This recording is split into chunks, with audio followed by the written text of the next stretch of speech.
national ceremonies are held. It's located between Duanmen Gate and Tiananmen. Now here comes Kamal al-Wazir, the presidential envoy of the Arab Republic of Egypt. He's also the deputy prime minister of Egypt. China and Egypt have been engaged in close interactions. The two established diplomatic relations in 1956. Next year marks the 70th anniversary of diplomatic ties. The two nations agreed to deepen their comprehensive strategic partnership last May. And bilateral trade reached over $17 billion in 2024. Now, as two nations with ancient civilizations, they're also increasing their exchanges. The next guest has arrived. He is Atanas Zafarov, Deputy Prime Minister of the Republic of Bulgaria and chairperson of the Bulgarian Socialist Party. He is now walking the red carpet from the north square of Duanmen Gate to the south square. China and Bulgaria have a deep traditional friendship. Bulgaria is the world's second country to establish diplomatic ties with the People's Republic of China. The two nations raised ties to a comprehensive friendly cooperative partnership in 2014 and to a strategic partnership in 2019. The strategic partnership has deepened between the two countries. Walking towards us is the Deputy Prime Minister of the Republic of Singapore, Gan Kim Jong-un. In 2023, China and Singapore established an all-round, high-quality, future-oriented partnership. Bilateral relations are stable and cooperation is extensive. During World War II, Japan invaded Singapore on February the 15th, 1942.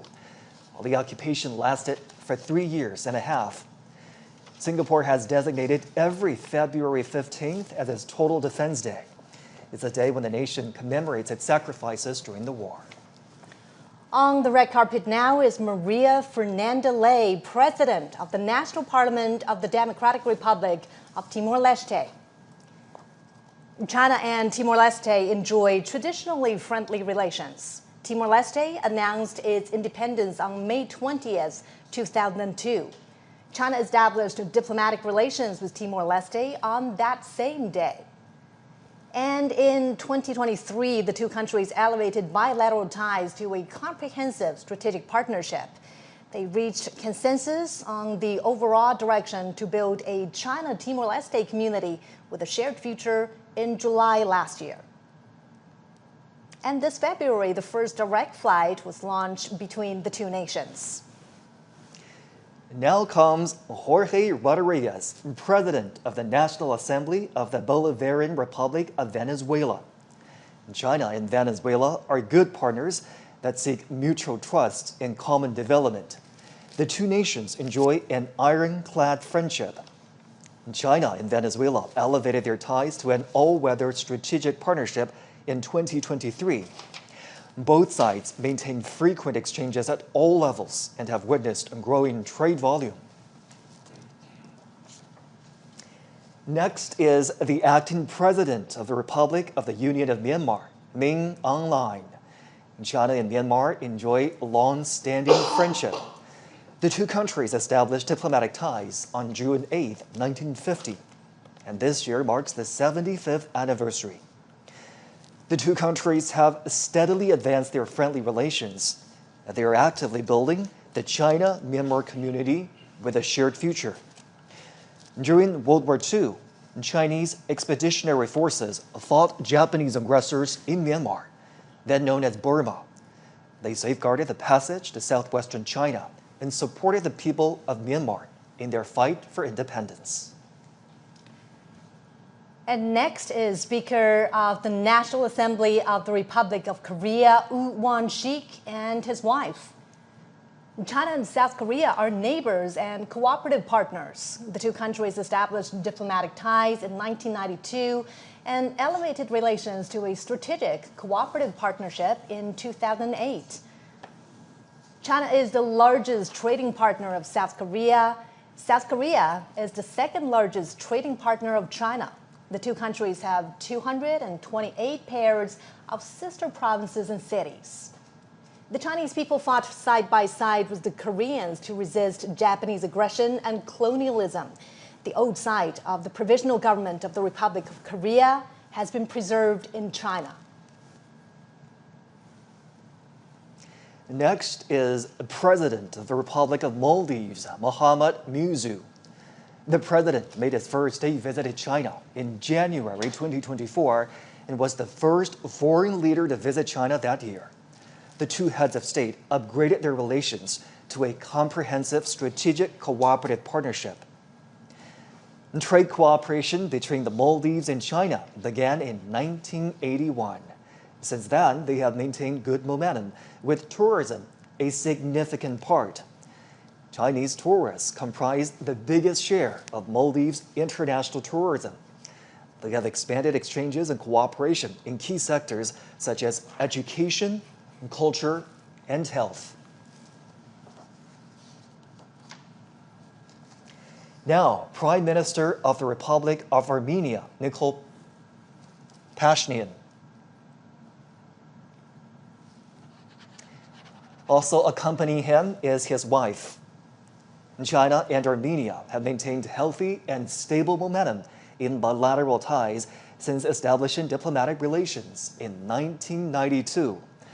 Their ties were upgraded to a strategic partnership on August 31st, when Chinese President Xi met with Prime Minister Pashinyan in Tianjin. In 2024, bilateral trade rose 15% to $1.8 billion. In January 2020, their mutual free visa policy took effect. The two nations enhanced their connectivity by launching their first direct civilian flights in September 2024. Walking on the red carpet right now is the Prime Minister of the Slovak Republic, Robert Fico. In 2024, he paid a visit to China as the two sides celebrated the 75th anniversary of diplomatic ties. And during that visit, China and Slovakia elevated their relations to a strategic partnership. China and Slovakia have maintained a positive momentum in the development of their relations and steadily expanded their cooperation in various fields. Slovakia was a guest of honor in the 4th China Central and Eastern European Countries Expo in Zhejiang province this May. And as the Second World War dragged on, the Slovaks launched a resistance movement against Nazi Germany. With unremitting courage and determination, the Slovakian people contributed to victory in the World Anti-Fascist War. If you're just joining us here on CGTN, you're looking at live pictures of the Duanmen Gate near Tiananmen Rostrum, where international dignitaries have been arriving. We've been tracking the arrival of heads of state and government for you right here on CGTN. And the motorgates keep pulling up. International dignitaries are arriving at the red carpet rolled out in their honor. And some of the guests attending today's commemoration previously attended the Shanghai Cooperation Organization Summit in Tianjin, which just concluded in the northern port city. And in that summit, the leaders jointly issued the Tianjin Declaration. Now comes the president of Mongolia, Ukhna Khurosak, and his wife. China's land border with Mongolia is the longest at 4,710 kilometers. The two countries have been deepening mutually beneficial cooperation over the past 70 years since they established bilateral ties. They have achieved a rapid development and significant outcomes in relations in more than 2 decades. China has been Mongolia's largest trading partner and investor. Bilateral trade reached over $18 billion in 2024, 10% higher than the previous year.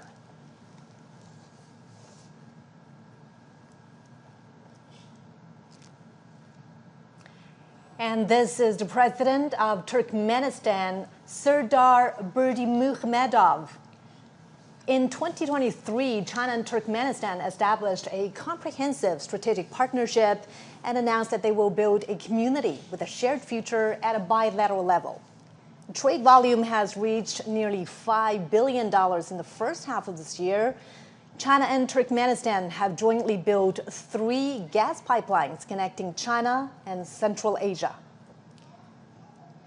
Cultural exchanges between these two countries are frequent.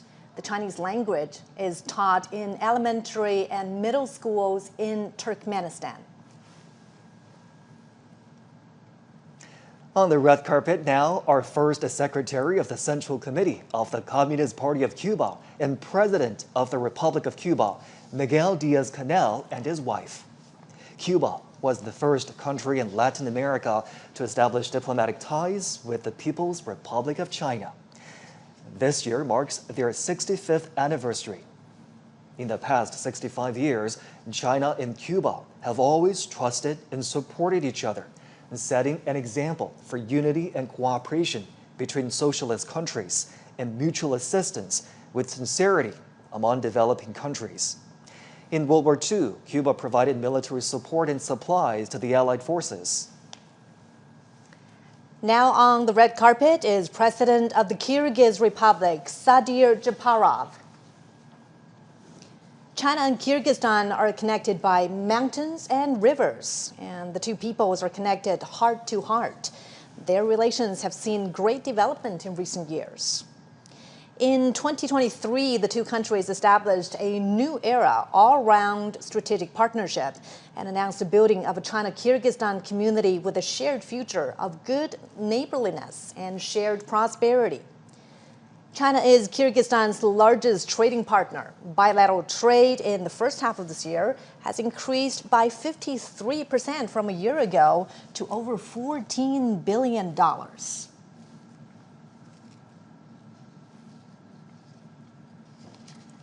You're watching live pictures now from the Duanmen Gate, where international guests are arriving for a welcome ceremony here.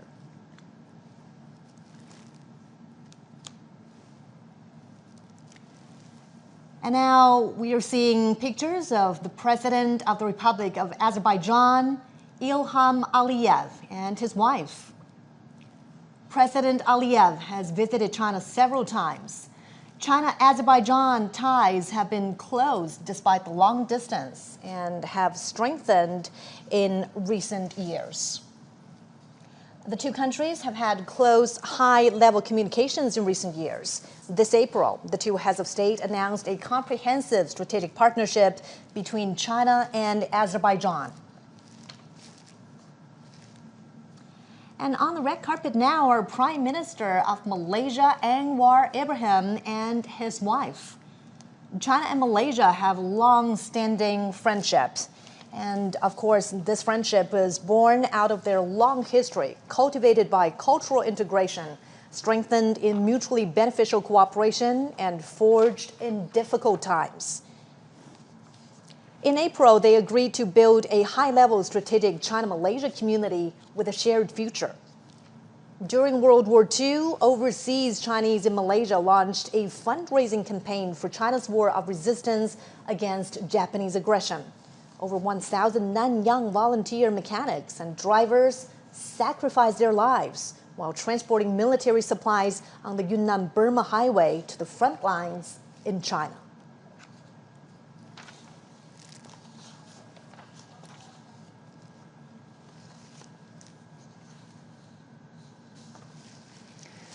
Now you're looking at live pictures at the Duanmen Gate, where international dignitaries are continuing to arrive for a red carpet that's rolled out in their honor. The Duanmen Gate is just north of the Tiananmen Rostrum. On the red carpet now is Tonglun Sisilith, General Secretary of the Lao People's Revolutionary Party Central Committee and the President of the Lao People's Democratic Republic. China and Laos have a long history of friendship. They're good neighbors and comrades. They have deepened exchanges and cooperation in fields such as politics, economy, military, and culture and health. They also coordinate and cooperate closely in regional and international affairs. Bilateral trade cooperation has expanded in recent years. China is Laos's biggest investor, second exporter, and second largest trading partner.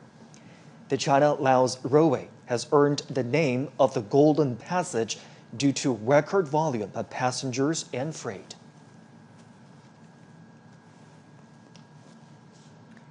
We're watching live pictures from the heart of Beijing, from inside the Forbidden City, the Duanmen Gate, where the red carpet is rolled out for international dignitaries attending the commemoration to mark the 80th anniversary of China's victory in the Chinese People's War of Resistance against Japanese aggression, as well as the World Anti-Fascist War.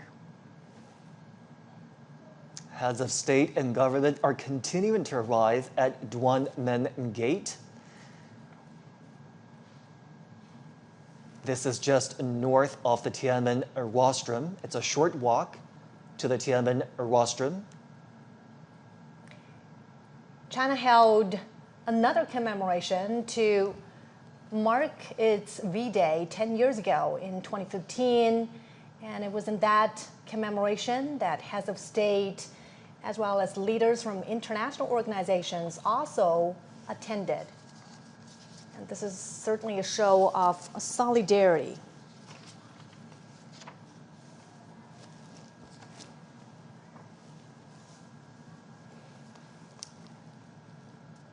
And we're moments away now from the commemoration. It's going to begin in less than an hour. And now the next guest has arrived. The President of the Republic of Serbia, Aleksandar Vučić, and his wife. President Vučić has always promoted China-Serbia cooperation and exchanges. The two nations are advancing the high-quality development of a China-Serbia community with a shared future. They are ironclad friends who help each other in hard times. 80 years ago, people from the two nations significantly contributed to the victory of the anti-fascist war in the battlefields of Asia and Europe. China and Serbia have trusted and supported each other for a long time. On the red carpet now is President of the Republic of Tajikistan, Emomali Rahman. President Rahman is an old friend of China and the Chinese people. He's been to the country more than 20 times. China-Tajikistan relations are at their best with frequent high-level exchanges. Last year, the two countries announced a comprehensive strategic partnership. And from this higher starting point, they will build a China-Tajikistan community with a shared future. Prime Minister of the Islamic Republic of Pakistan, Shehbaz Sharif. Pakistan was one of the first countries to recognize the People's Republic of China. The two are ironclad friends and all-weather strategic cooperative partners. They are deepening their strategic mutual trust and practical engagement. And China has been Pakistan's largest trading partner since 2014. China is also the largest foreign investor in Pakistan.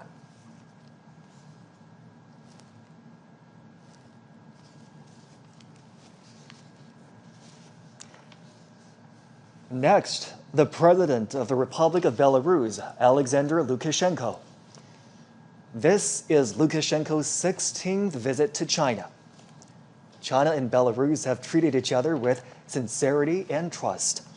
As all-weather, comprehensive strategic partners, the two have maintained close, high-level exchanges and achieved milestones in their expanded bilateral cooperation.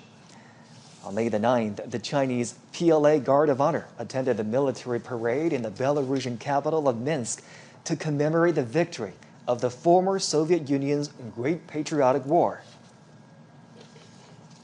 President of the Republic of Zimbabwe, Emmerson Mnangagwa. In 2024, President Mnangagwa made a state visit to China and attended the China-Africa Cooperation Forum Summit in Beijing. He did his military training in China in the 1960s and had a deep bond with the Chinese People's Liberation Army.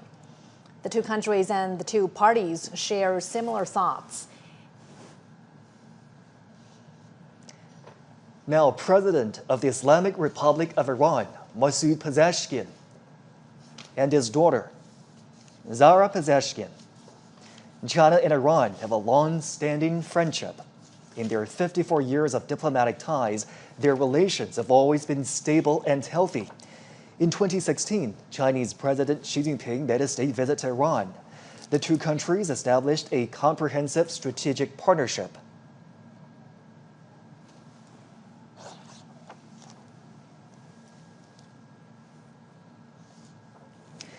Next is the President of the Republic of the Congo, Denis Sassou Nguesso. Among African leaders, he is one of those who has made the most visits to China and met with Chinese President Xi Jinping. The two heads of state have a deep friendship. The Republic of the Congo is China's ironclad friend. Bilateral ties were upgraded to a comprehensive strategic cooperative partnership in 2016. The two countries marked the 60th anniversary of diplomatic ties last year, when President Sassou was in Beijing for a state visit in the Forum on China-Africa Cooperation Summit.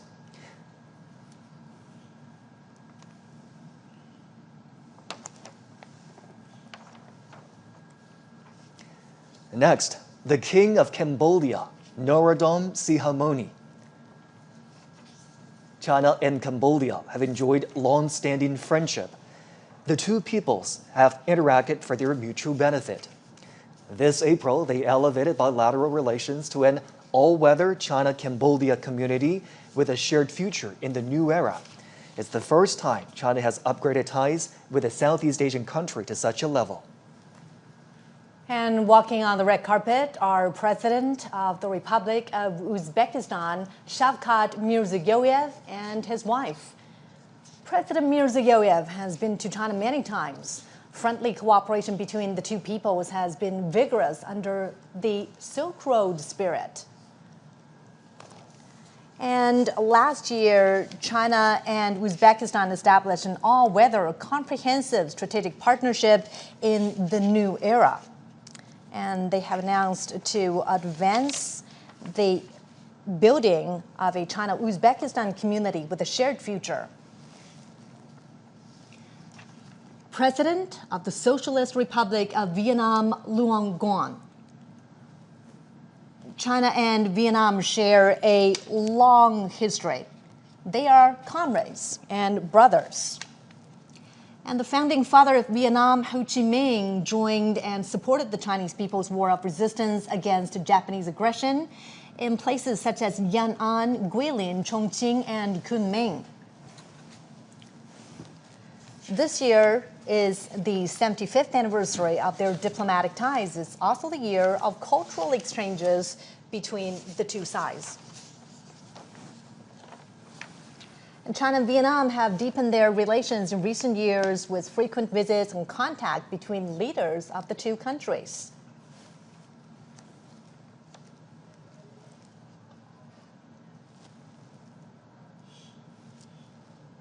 And now, Prime Minister of Nepal, KP Sharma Ali, and his wife.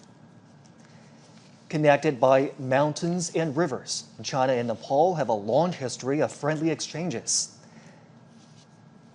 This year is the 70th anniversary of their diplomatic ties. The two countries have seen healthy and stable development in bilateral relations and strengthened political trust. China and Nepal have also expanded cooperation in various fields and under the Belt and Road Initiative. In 2019, their relations were upgraded to a strategic partnership of cooperation featuring everlasting friendship for development and prosperity. And this partnership continues to deepen. And again, CGTN is bringing you live pictures from the heart of Beijing. the Duanmen Gate, which is to the north of the Forbidden City.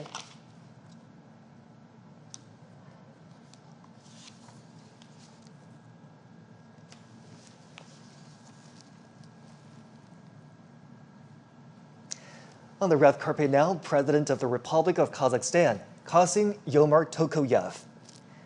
China and Kazakhstan relations have been tested by changes and challenges, but they always remain at a high level.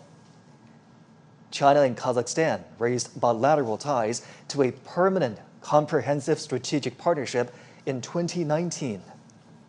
In 2022, they pledged to build a community with a shared future defined by lasting friendship, a high degree of mutual trust, and sharing weal and woe. In June, Chinese President Xi Jinping was in Kazakhstan for the second China-Central Asia Summit. There, the leaders agreed to forge a China-Central Asia spirit of mutual respect, mutual trust, mutual benefit, and mutual assistance for the joint pursuit of modernization through high-quality development. The two countries have achieved milestones in educational, cultural, scientific, and technological cooperation. The two countries have 26 pairs of sister provinces and cities. Beijing and Astana, their capitals, are sister cities. Next is the General Secretary of the Workers' Party of Korea, and President of the State Affairs of the Democratic People's Republic of Korea, Kim Jong-un. China and the DPRK established diplomatic ties on October 6, 1949. The DPRK was one of the first to establish ties with the People's Republic of China. Linked by mountains and waters, China and the DPRK are friendly neighbors. This year also marks the 80th anniversary of Korea's liberation. The two peoples supported each other in hard times and through war. They jointly fought against Japanese aggression and made significant contributions to the World Anti-Fascist War and the cause of justice of humanity. The traditional friendship between the two countries was cemented by the old generations of their leaders. Their friendship, also forged in bloody and fiery revolutions, has developed in the process of their socialist construction and is priceless. In recent years, General Secretary Xi Jinping and General Secretary Kim Jong-un have maintained communication through various means. They lead and guide bilateral ties into a new historical phase.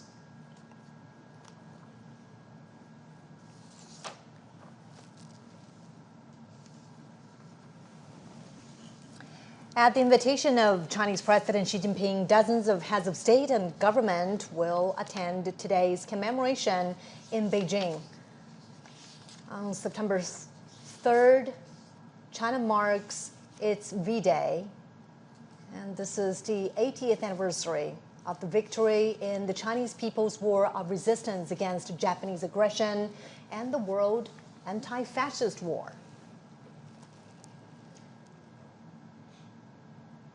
Again, another look at the Duanmen Gate just north of the Tiananmen Rostrum. The red carpet has rolled out to welcome the arrival of international dignitaries.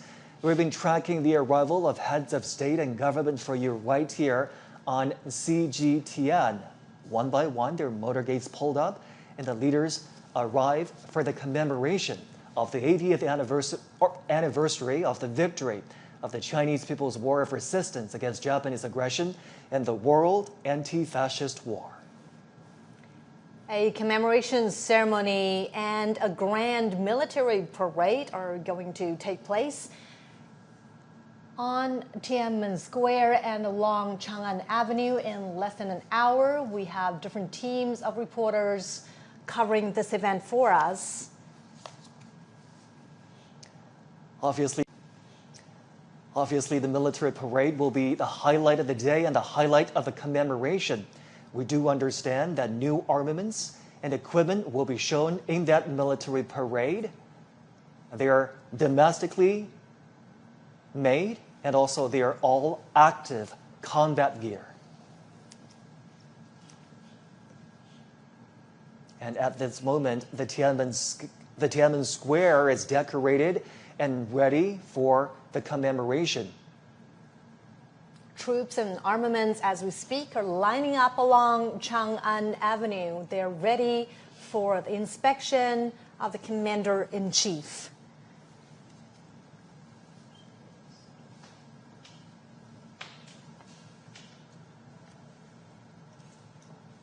Motorcades carrying heads of state, international dignitaries are arriving here at the Duan Gate.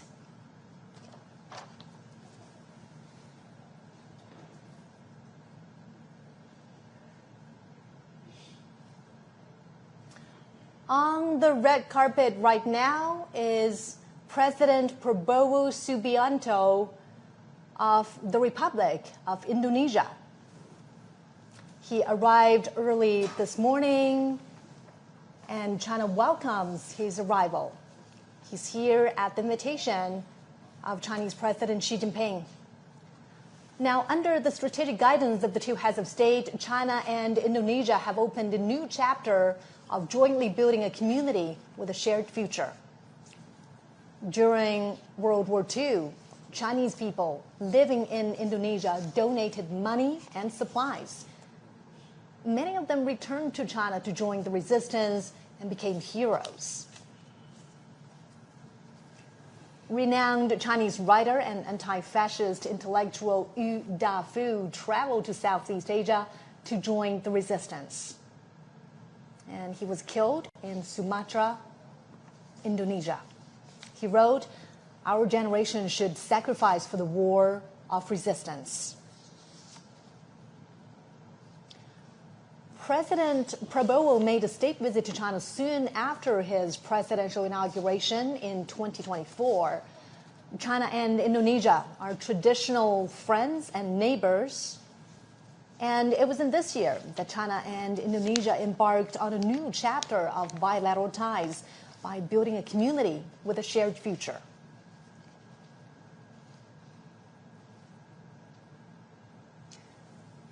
International dignitaries are continuing to arrive at Duanmen Gate, just north of the Tiananmen Rostrum in the heart of the Chinese capital. There, a red carpet has been rolled out in honor of the visiting dignitaries. They are heads of state and government who will be participate in the commemoration today of the 80th anniversary of the victory of the Chinese People's War of Resistance against Japanese aggression and the World Anti-Fascist War. Later on, a military parade will take place on the Chang'an Avenue, an east-to-west major thoroughfare cutting right through the heart of the Chinese capital, Beijing. CGTN will have full coverage of the commemoration today. Make sure you do stay with us right here on CGTN.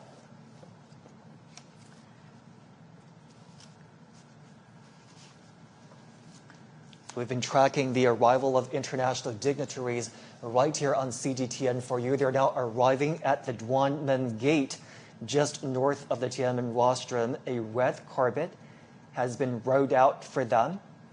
That's right.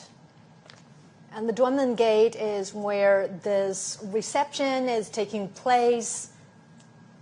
Now we're seeing another limousine.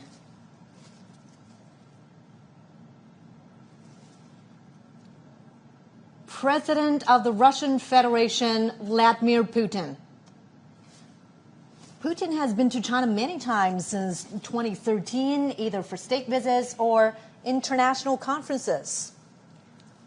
Relations between China and Russia are at their historical best. Their ties are characterized by long-term friendly good neighborliness and mutually beneficial win-win cooperation.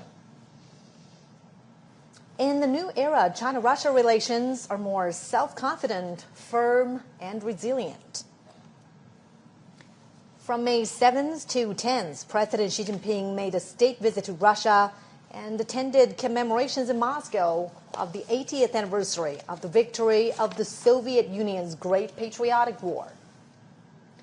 In World War II, China was the main battlefield in Asia, and the Soviet Union was the main battlefield in Europe.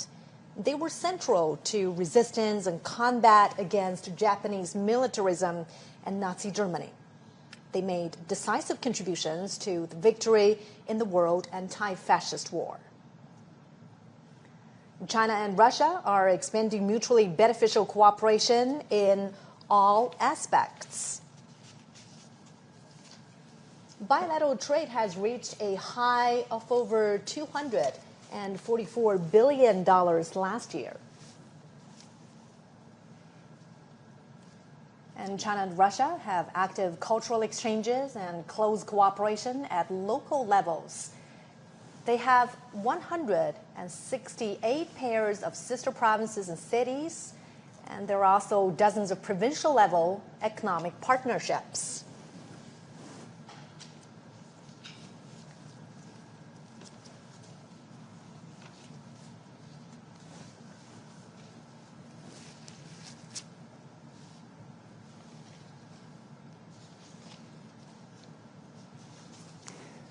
Remembering history, honoring the fallen heroes, cherishing peace, and creating a better future.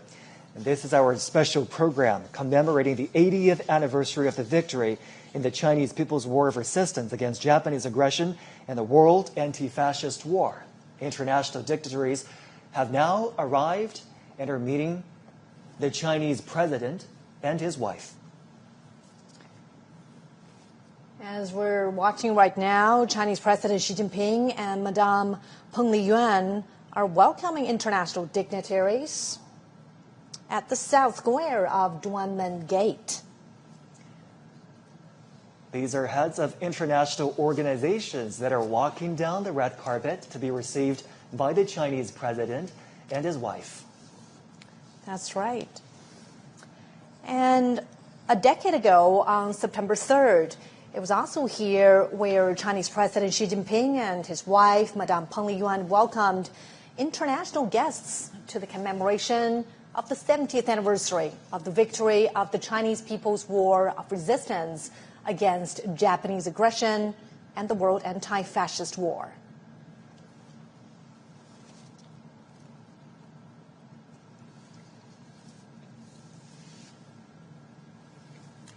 Many of the guests attending the commemoration today previously attended the Shanghai Cooperation Organization Summit in Tianjin, which concluded just a few days ago. That's right, and President Xi says the SCO is a proactive force for world peace and development.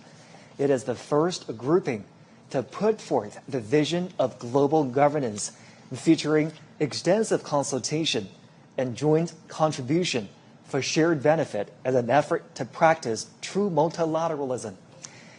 He also said the SCO always stands on the side of international fairness and justice and champions inclusiveness and mutual learning between civilizations and opposes hegemonism and power politics.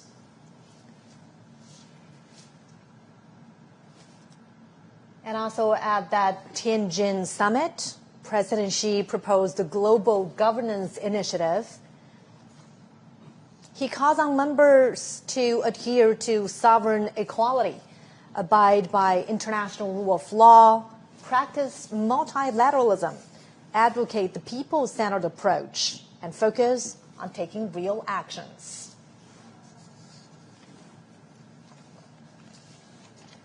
The Chinese president and his wife greeting the international dignitaries that have arrived in Beijing for the commemoration of the 80th anniversary of the victory of the Chinese People's War of Resistance against Japanese aggression and the World Anti-Fascist War.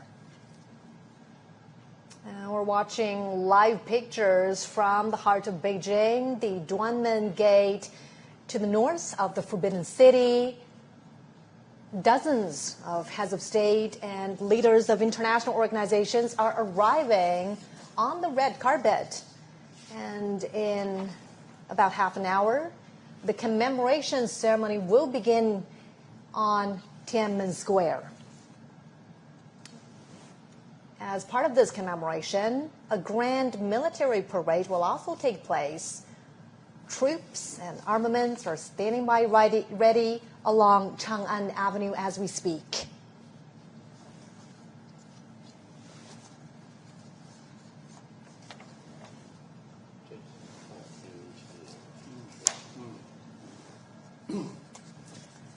And it's early morning in Beijing. CGTN is broadcasting live to a global audience.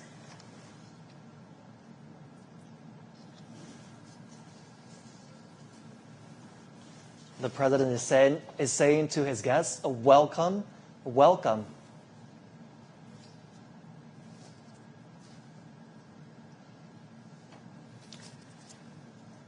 And as these international guests are arriving, later on they will pose for a group photo. And here's what we know about the commemoration that will happen later today. The Chinese president will deliver an important speech at the commemoration.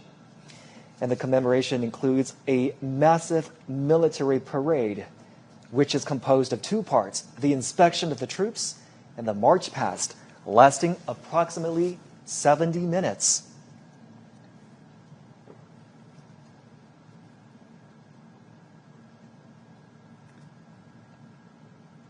The Chinese president and his wife welcoming guests arriving for the commemoration.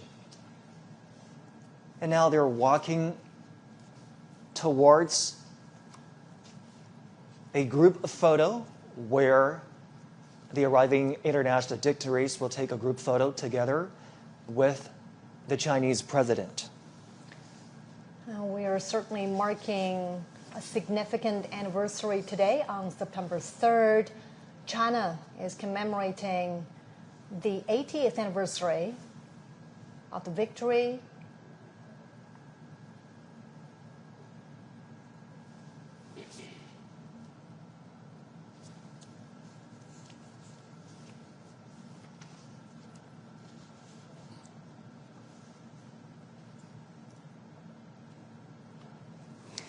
This gathering today in commemoration of the victory also heralds a new beginning for all countries to work together to create a harmonious world and safeguard global peace.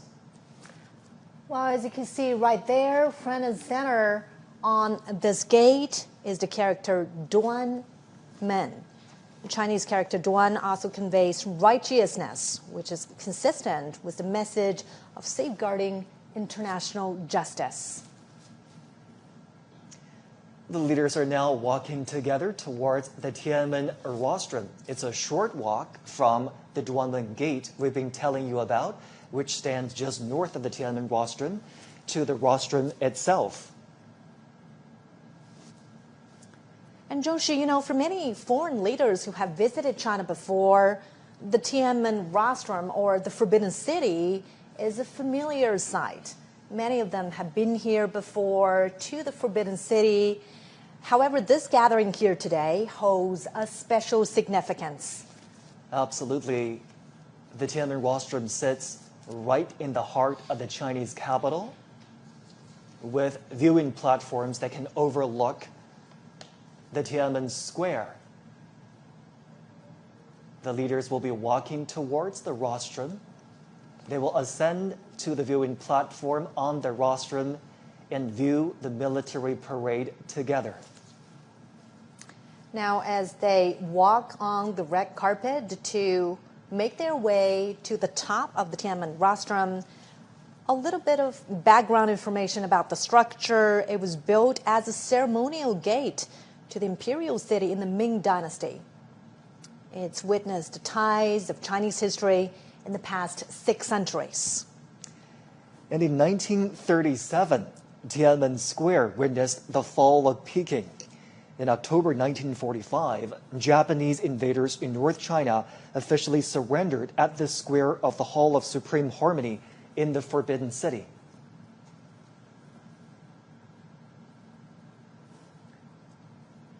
Today's commemoration is certainly a big national event.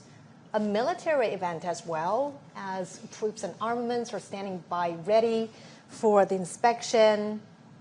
It is also a significant diplomatic event, as heads of state, leaders of international organizations are convening here to review the commemoration and the parade. The leaders are making full use of this time as they walk together to the Tiananmen Rostrum, engaging in friendly chit-chat and conversations. And today, the Tiananmen Rostrum, steeped in the depths of history, will again witness new glory.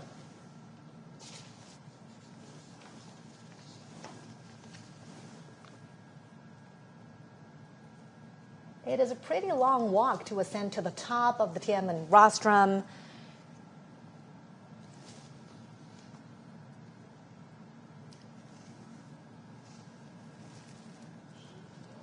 Decades ago, World War II ended with over 100 million casualties among soldiers and civilians worldwide.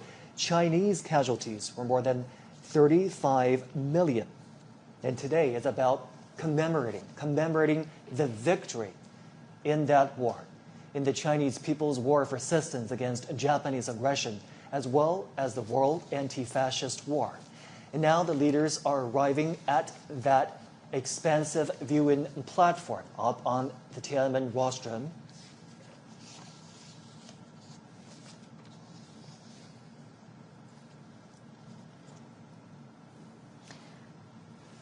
And we understand that some of the veterans of the War of Resistance were given their own viewing spots on top of the Tiananmen Rostrum. Crowds are welcoming China's top leader, as well as international dignitaries. We are seeing veterans sitting there, and President Xi Jinping and international dignitaries are shaking hands with a 99-year-old veteran, 100-year-old veteran from the 8th Route Army, 94-year-old veteran from the 8th Route Army, 102-year-old veteran from the new 8th Route Army, and from South China Guerrilla Force, 100-year-old veteran from the Kuomintang.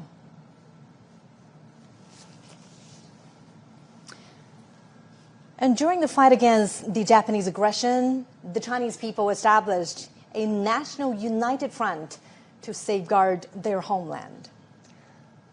Obviously, the Chinese president was very pleased to see the veterans present up on the Tiananmen Rostrum. He even introduced the veterans to his guests there, and shaking hands with the veterans, greeting them, welcoming them to this very important commemoration. And the veterans represent the legacies of this long-fought war. And their spirit of resilience, of peace, of perseverance still echo on every inch of China's soil now. It's certainly a very heartwarming scene there to have the veterans seated up on the Tiananmen Rostrum. They are the real heroes and role models, and they motivate us to keep pushing forward. The victory of the Chinese people's war of resistance against Japanese aggression is a glory shared by the Chinese nation and also people worldwide who stand for justice. Professor Gao, Mr. Zhou, let's bring you in for this part. Obviously, the veterans are seated, out there on the Tiananmen Rostrum so that they have an opportunity to participate in the commemoration today. What do you make of that arrangement, Professor Gao? Well, I think this is really the right thing to do because they fought against the Japanese aggressors. They shed their blood, and they have always been honored by the People's Republic, by the Chinese people, and now they are in the center of this reviewing process of the parade to commemorate the 80th year anniversary of the victory against Japanese aggression. And I think we all hail them as the real heroes, defending China's sovereignty and territorial integrity and fighting off the Japanese aggressors. real heroes and real witnesses, not only to the atrocities of the war, but more importantly to the final victory. And we're so happy that they get to see the commemoration today. Mr. Zhou, your thoughts? Well, I think I can't agree more with Victor Gao about the importance of having these veterans standing on Tiananmen Square. I think it's rare, It won't be easy for us to see these people right now because they're all very old people, but they're still alive, but they can still see how strong China is today, in which they have made their due and a great contribution. So I think that is indeed a great honor for them to be there and for us to see them there. Now, many of these veterans fought under extremely harsh conditions: poverty, famine, the lack of military resources. What does their perseverance teach us about the spirits of, resilience and courage? And, besides honoring them in events like this, what more could we do, Professor Gao, to really weave their legacies more into everyday life? I think these veterans, 80 years ago, or more than 80 years ago, fought against Japanese aggressors not only as soldiers, but they were true representatives of the Chinese nation, true representative of the Chinese culture and the Chinese civilization. In their bodies, I can see the most splendid and the glorious part of the Chinese civilization. So they became the epitome of the Chinese nation. They became the epitome of the Chinese civilization. And by shedding blood for their own motherland, by fighting off foreign aggressors, they set an example for the future generation. So now we honor them as our national hero, and the younger generation draw inspiration from these veterans and learn lessons from them, and we become redoubled in our commitment to defending peace and defending China and defending the Chinese culture and ultimately the Chinese civilization. Obviously we're commemorating this day. We're inviting veterans up on the Tiananmen Rostrum to carry on the spirit of the war of resistance against the Japanese aggression. Mr. Zhou, how do we do that? How do we make sure that the spirit of perseverance, the spirit of never surrender, the spirit of defending your motherland lives on in today's world? Well, these people are actually old soldiers, right? And old soldiers never die. So what they have left us are actually a litany of fine traditions. But if you look at the PLA today, you would find it so interesting to see that how small they were at that time and how ill-equipped they were at that time.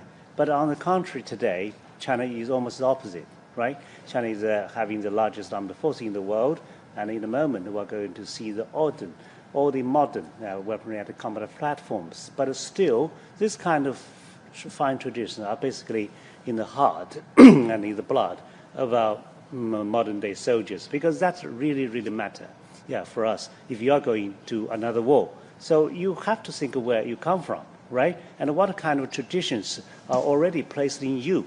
So these people basically are the very sources of a fine tradition. How can remembering their sacrifices and contributions inspire values that are still relevant today?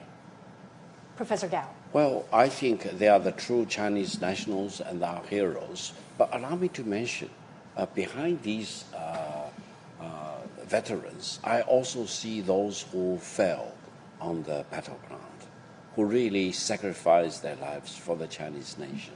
So I think we not only see these veterans who are the true representative of those heroes fighting against Japanese aggressors, but they are also representatives of all the millions of the Chinese soldiers who shed their blood, who sacrificed their life, and they too become the national heroes for the current generation of the Chinese nation and the future generations.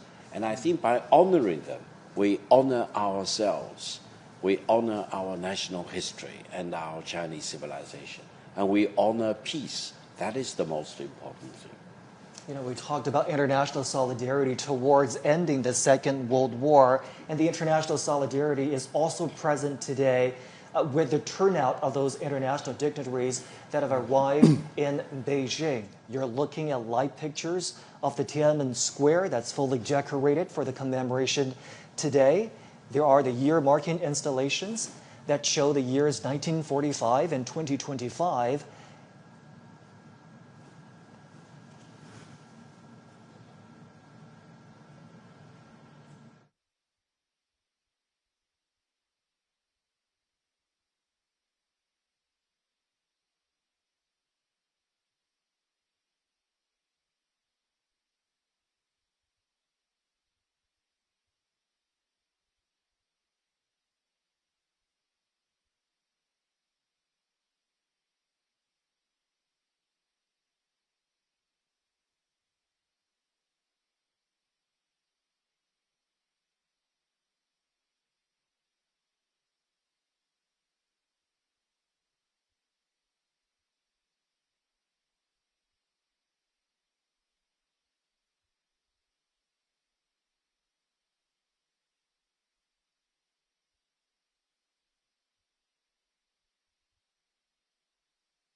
of the Chinese People's War of Resistance against Japanese aggression in the World Anti-Fascist War will begin soon. CGTN is broadcasting the commemoration live to global audiences.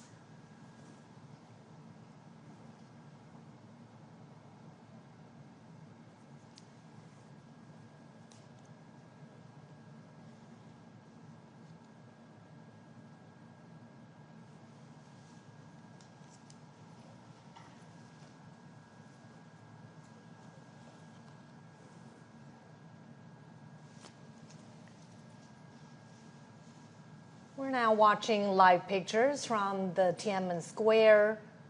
The commemoration is going to begin in just a moment.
纪念中国人民抗日战争暨世界反法西斯战争胜利80周年大会现在开始。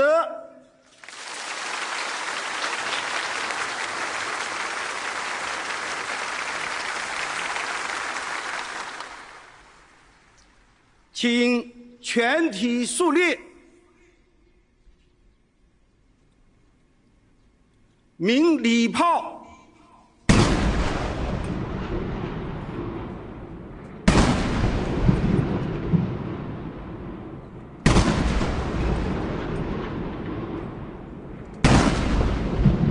下个长江关，关城，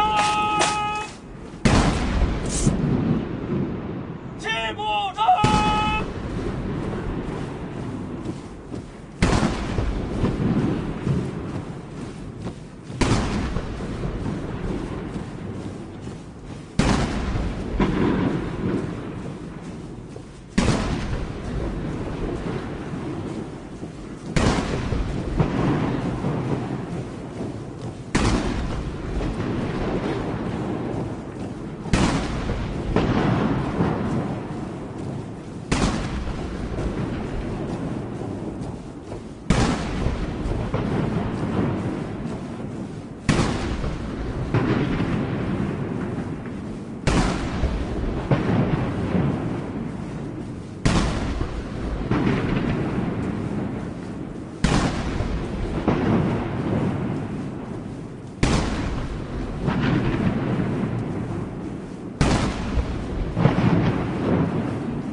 升国旗，唱国歌。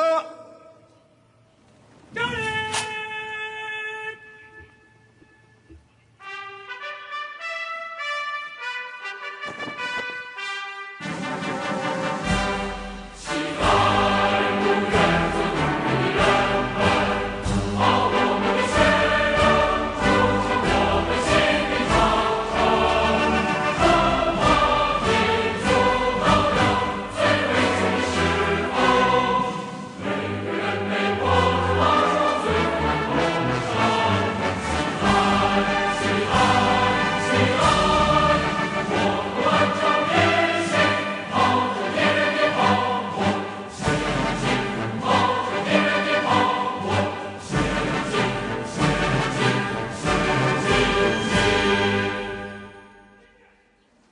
请坐下。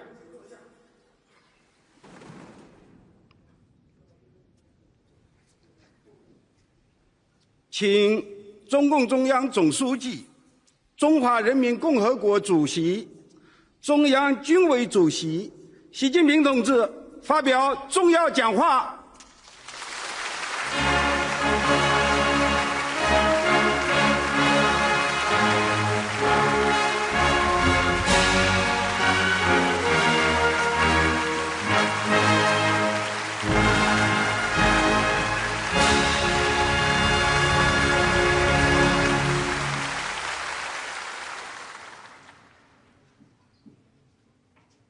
全国同胞们，尊敬的各位国家元首、政府首脑和国际组织代表，尊敬的各位来宾，全体受阅将士们、同志们、朋友们，今天我们隆重集会，纪念中国人民抗日战争及世界反法西斯战争胜利80周年，共同铭记历史，缅怀先烈，珍爱和平，开创未来。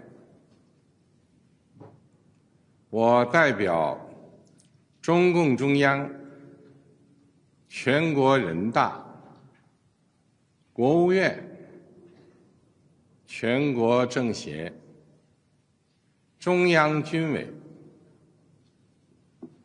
向全国参加过抗日战争的老战士、老同志、爱国人士和抗日将领，向为中国人民抗日战争胜利做出重大贡献的海内外中华儿女致以崇高敬意，向支援和帮助过中国人民抵抗侵略的外国政府和国际友人表示衷心感谢，向参加今天大会的各国来宾表示热烈欢迎。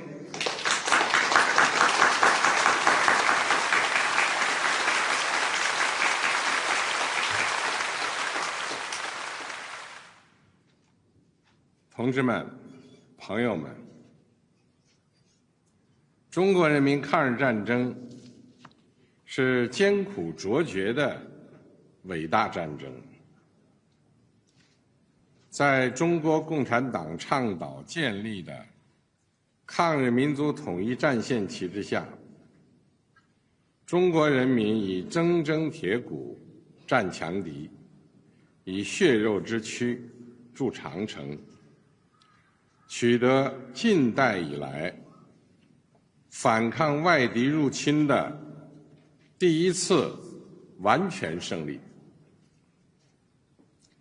中国人民抗日战争是世界反法西斯战争的重要组成部分。中国人民以巨大的民族牺牲，为拯救人类文明、保卫世界和平，做出了重大贡献。历史警示我们，人类命运休戚与共，各个国家、各个民族只有平等相待、和睦相处、守望相助，才能维护共同安全，消弭战争根源，不让历史悲剧重演。同志们、朋友们，中华民族是不畏强暴、自立自强的伟大民族。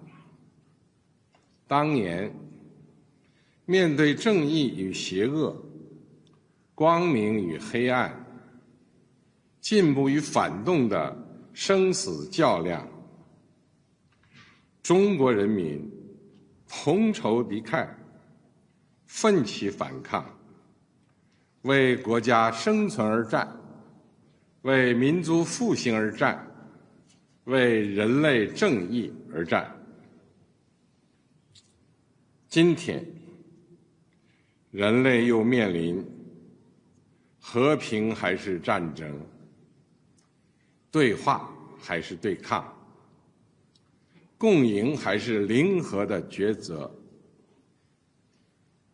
中国人民坚定站在历史正确一边，站在人类文明进步一边，坚持走和平发展道路，与各国人民携手构建人类命运共同体。中国人民解放军始终是党和人民完全可以信赖的英雄部队，全军将士要忠实履行神圣职责，加快建设世界一流军队，坚决维护国家主权、统一、领土完整，为实现中华民族伟大复兴提供战略支撑，为世界和平与发展做出更大贡献。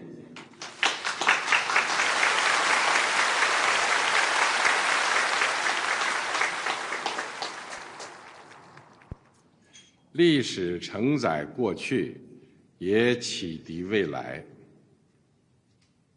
新时代新征程，全国各族人民要在中国共产党坚强领导下，坚持马克思列宁主义、毛泽东思想、邓小平理论、三个代表重要思想、科学发展观，全面贯彻新时代中国特色社会主义思想，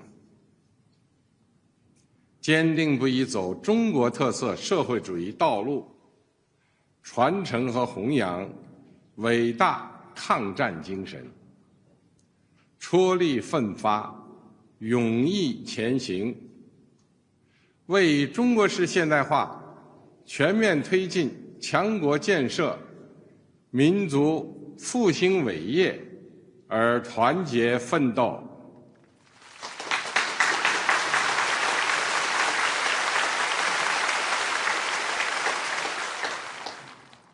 中华民族伟大复兴势不可挡，人类和平与发展的崇高事业必将胜利。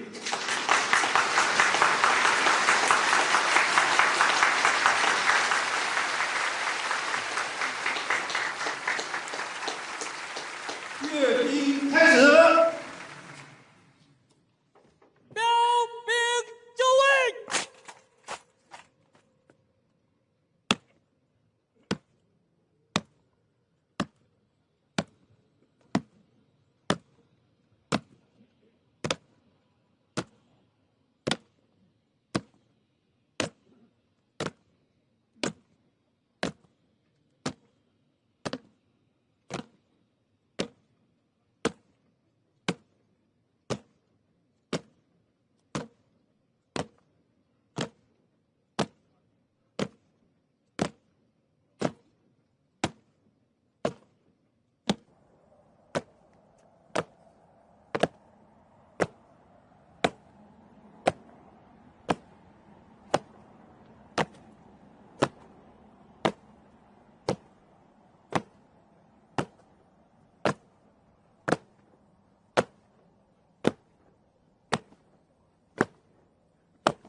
列队完毕，请您检阅阅兵总指挥韩胜言。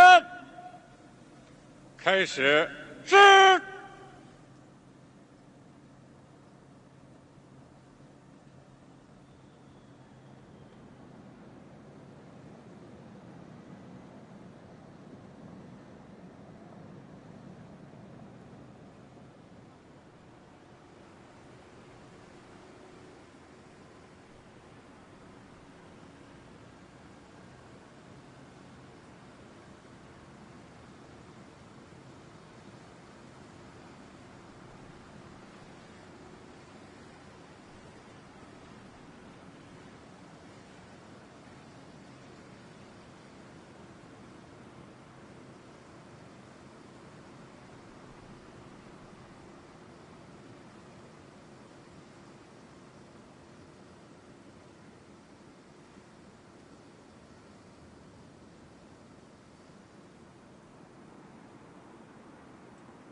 同志们辛苦了！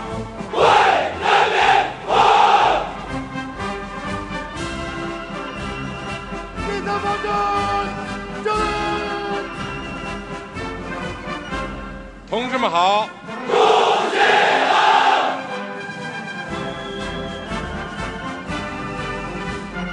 第四方针，敬礼！同志们辛苦了！为人民服务！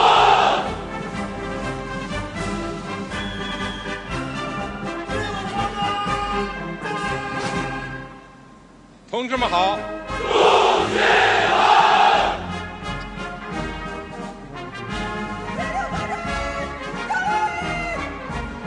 同志们辛苦了！为人民服务！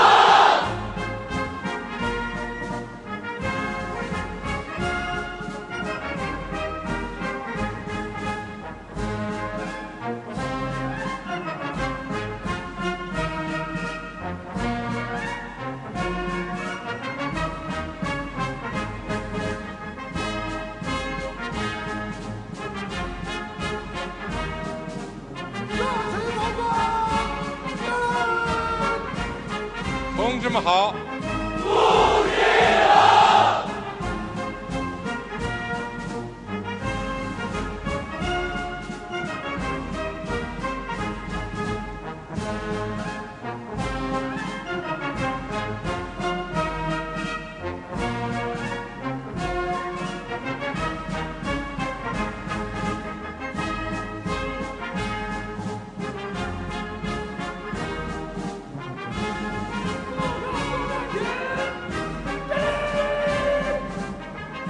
同志们辛苦了！为人民服务！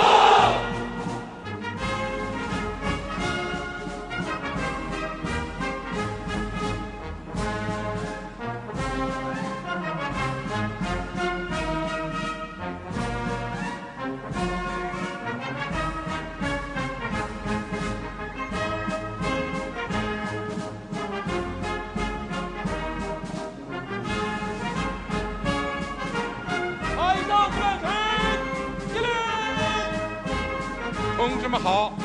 主席好！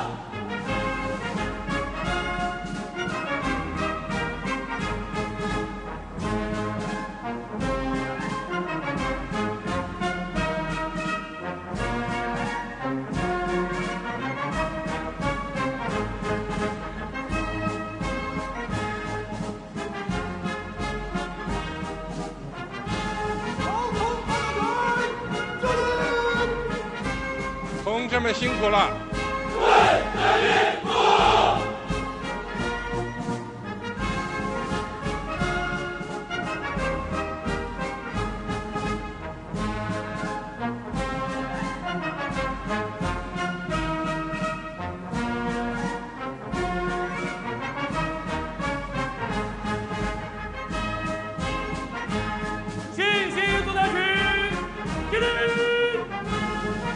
同志们好！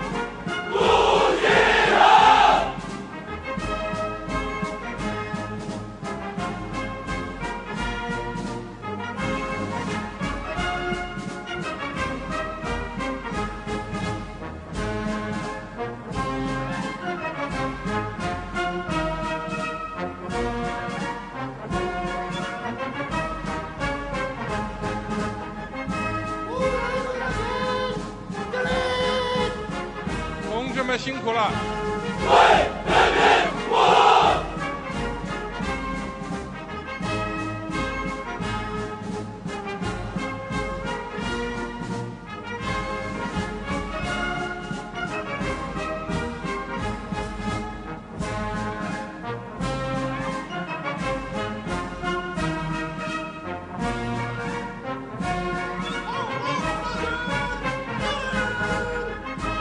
同志们好！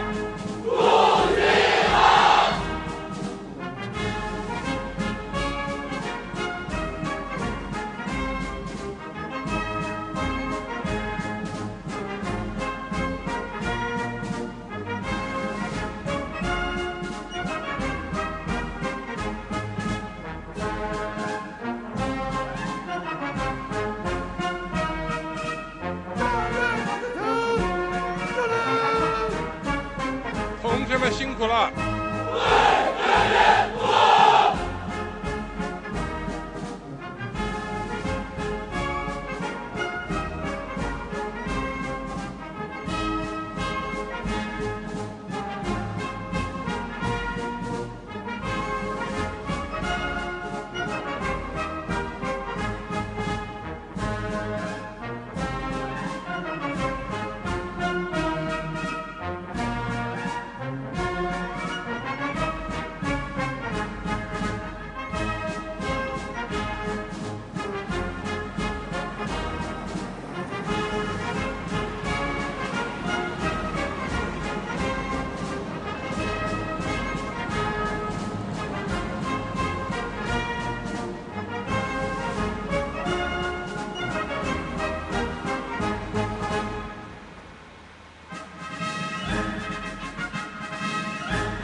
放飞和平歌。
纪念中国人民抗日战争暨世界反法西斯战争胜利80周年大会到此结束。